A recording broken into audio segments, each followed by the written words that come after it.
দেশ ও গণতন্ত্রের পক্ষে কার্যকর ভূমিকা রাখবেন নতুন নারী সংসদ সদস্যরা, এমন আশা করছেন বিএনপির মহাসচিব মির্জা ফখরুল ইসলাম আলমগীর। একই সঙ্গে নতুন বাংলাদেশ গঠনে কাজ করার অঙ্গীকার করেছেন সংরক্ষিত আসনের নারী এমপিরা। দুপুরে জিয়া দম্পতির সমাধিতে শ্রদ্ধা নিবেদন করেন তারা। মাহিলা ইসলামের রিপোর্ট। এদিন সংরক্ষিত মহিলা আসনের বিএনপির ৩৬ জন সংসদ সদস্য শহীদ প্রেসিডেন্ট জিয়াউর রহমান এবং আপসহীদ নেত্রী বেগম খালেদা জিয়ার সমাধিতে শ্রদ্ধা জানান। এ সময় তাদের সাথে ছিলেন বিএনপি মহাসচিব এবং জাতীয় সংসদের চিফ হুইপ।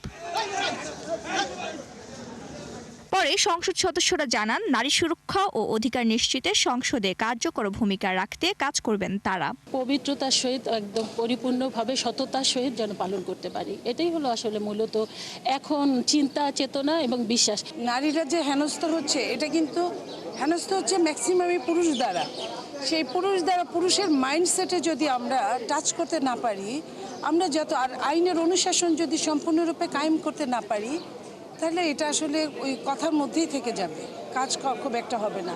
নারীর যে অধিকার, নারীর যে অর্থনৈতিক, সামাজিক এবং তার যে অধিকার রয়েছে, যে গণতান্ত্রিক অধিকার রয়েছে, সে অধিকার আমাদের প্রতিষ্ঠা করাই হলো আমার মেন উদ্দেশ্য। এই সময় বিএনপি মহাসচিব মির্জা ফখরুল ইসলাম প্রত্যাশা করেন, দেশ ও গণতন্ত্রের স্বার্থে নারী সংসদ সদস্যরা গুরুত্বপূর্ণ ভূমিকা রাখবেন। জাতীয় সংসদকে কার্যকরী করার ক্ষেত্রে এবং জাতীয় সংসদকে সত্যিকার অর্থেই সকল কর্মকাণ্ডের কেন্দ্রবিন্দু পরিণত করতে তারা তাদের ভূমিকা রাখবেন।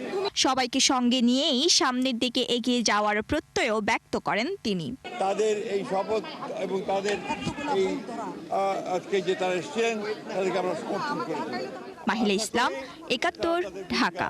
যথাযথভাবে